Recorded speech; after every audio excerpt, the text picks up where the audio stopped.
raw, intact, no interference. Anybody that has ever experienced real back pain will know that this is the real deal in pain. 7/11/23, later that day. Laying in a nest of pillows in the early hours on the spine ward in Southampton General Hospital after emergency operation for a severe neurological spinal compression condition, fucked on morphine, but still in intense pain. A new patient is pushed into the curtained section cell next to mine. It was quiet at first, and then the pain noises start. I hear. I whispered across, "This is the pain ward, mate." I hear a chuckle from across the way, from Rye, an old hand at spine surgery due to fighting a hunchback. His 19 operations, his most recent surgery through his throat to reach an area of neck vertebrae. He knows pain. We'll get back to Rye later. Isolde is one of the most interesting people I have ever met. Brilliant stories. A nurse came straight in and gives the guy next to me a plunger full of opium. That'll sort him. It did. He was snoring within half an hour. Okay, let's rewind 6 months and see how I ended up down the spine unit. Listen, I'm 47 years old, so expect some degree of enlarged prostate symptoms, especially after a life of society's acidic influence on my body, which I must add, I have not looked after over the years. Forgive me, body, for I knew not, or cared not, or until now that it's noticing. So I'm struggling to piss. I don't really want to go to the doctor about this. Not due to embarrassment. I don't give a shit about that shit. No, it's more that I didn't think it serious and have little trust left in the health services after 2020. So I just treat it naturally with saw palmetto and Pagean sent through my door within 24 hours by my master shop, Keeper Jeff Amazon. Nice one, mate. Fixed my piss. Well, it seemed to help, but probably didn't. I was in denial, big time. I fucking knew there was something deeply wrong with my core. I was scared, whatever. Before long, I started to get a buzzing sensation around my dick area. This was really odd. I said to my wife, my dick is buzzing for no reason.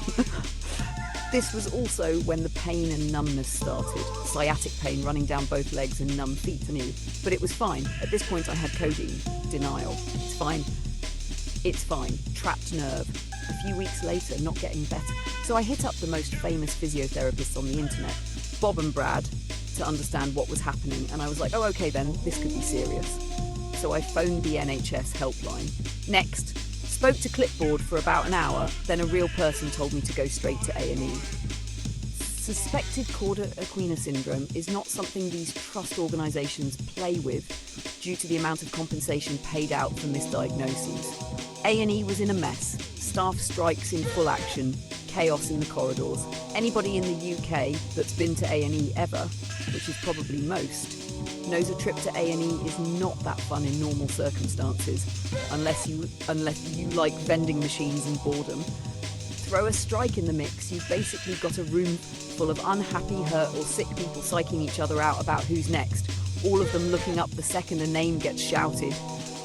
And meanwhile, my name's being called across the room while people are sat there filming Instagram reels.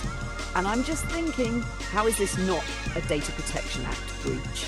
I was up there about 10 hours. Had to tell them to stop giving me any more Oromorph at one point.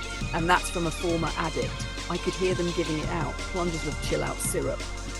On the way out, after being sent home, but not before a doctor stuck his fingers up my arse and handed me a leaflet about the warning signs of CES. If you haven't noticed, you've done a poo-poo in your pants, but you have, come straight back. I walked past a bloke puking outside the entrance. Same guy I'd seen inside earlier saying he'd been given too much Oromorph as well. Move forward, 6 painful, numb-legged months, and something finally popped in my back during a yoga move. I was doing the cat, and straight away my gooch pinged. Biffin's Bridge, gone. You know the bit between the arsehole and the ball bag? That started buzzing properly, and then went numb. I knew it was serious, I could barely walk. I knew I was in trouble this time. And I knew if this didn't get sorted, I was looking at losing the whole lower half. Bowels, bladder, legs, the lot. Yeah, fuck that. So I went back to the hospital. The Books of Aaron Matter Echoes, Spine and Spike 17.1123. As I've mentioned in the past, I believe beings manifest echoes from the past within their matter manifestations during this incarnation. We can witness this in the form of, let's say, a birthmark, an unusual patch of hair different in colour for no apparent reason, a skin blemish or an unknown scar. These are seen in humans and animals. One of our dogs, Cujo, has weak area on his throat neck that seems to get sore very easily. Was this something from a former life? Are all of these characteristics to our physical being such? Moving backwards, 11-year-old kid.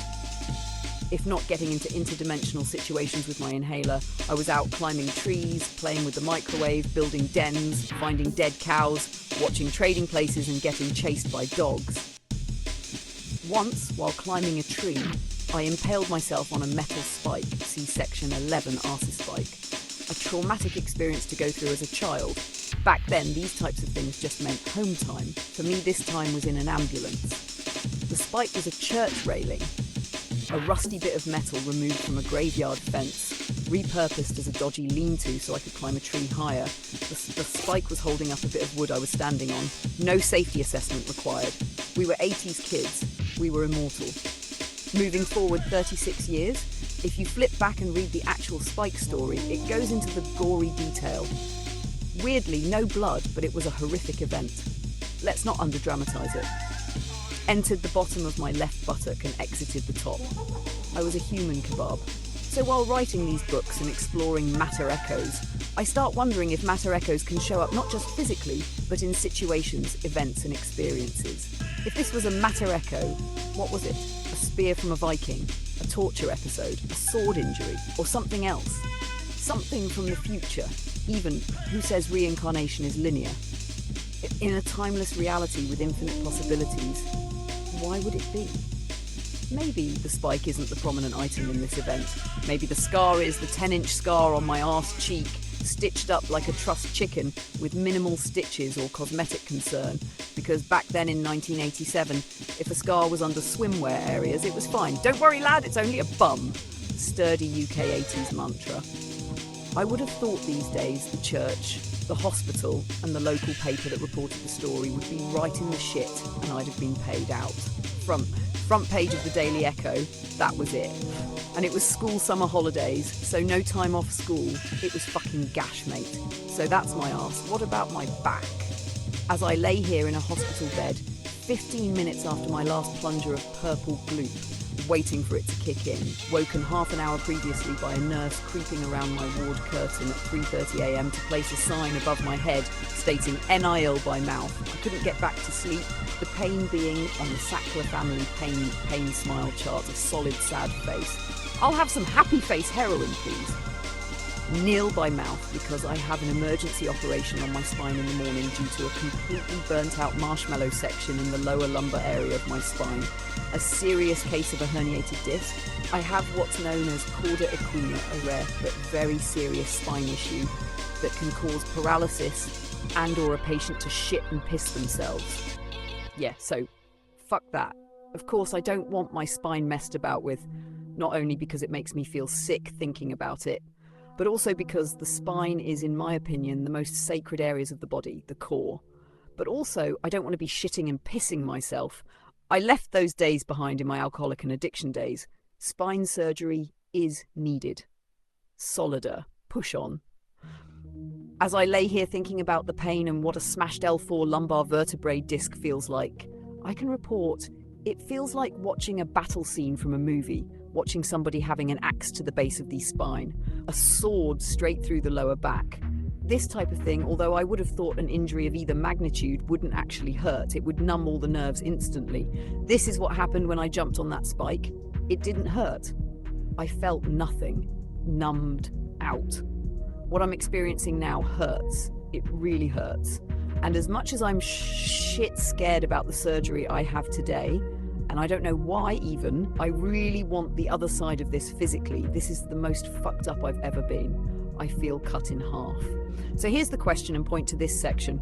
Do some matters and things and stuff, events even, we experience and play out during our waking reality here come from other times? Like a mix-up thing? Do we experience echoes from the Earth energy field? I don't know. That's my answer. I know this though. If it looks like a duck and quacks like a duck, quack. I think, though, that when we look at many different people from many different areas of life saying similar things, but in their own words, people that do not know each other would not know each other from different times even, well, maybe that needs exploring more.